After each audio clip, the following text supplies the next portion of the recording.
Hello，大家好，我係盧博士，我係咬咬樂 Foodfeeder 嘅發明人。咁今日咧，我好開心咧，同大家分享一個更新嘅產品。而家我手上呢個係初生嬰兒奶瓶。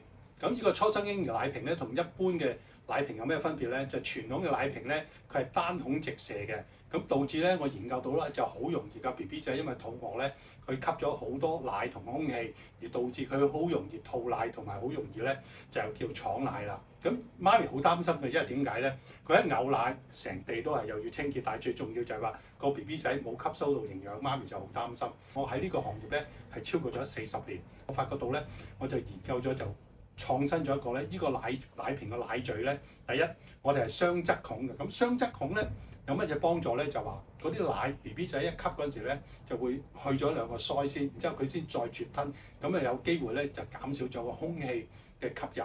咁佢咪去少咗去嘔奶咯。第二樣嘢，雙孔原則上係比單孔佢吸收嘅奶係快啲。咁佢好快飲完奶，佢咪好多時間去休息。咁媽咪咪可以好放心去多啲休息做自己樣嘢咧。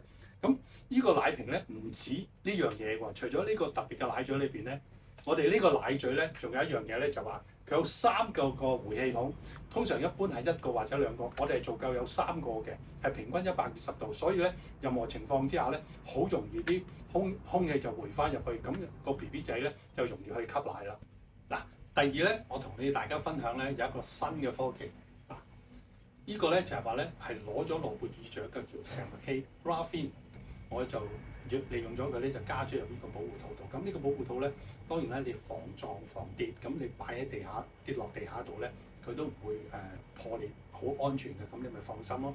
第二，佢有一個好好嘅遠紅外線功效。呢個遠紅外線功效咧，佢係可以穿透我哋個玻璃或者我哋個塑膠瓶，去將我哋嘅奶粉更加可以溶得更加透、更加幼、更加細滑，咁令到個 BB 仔咧係更加容易吸收嘅。咁所以你話呢個係咪一個非常之好嘅選擇？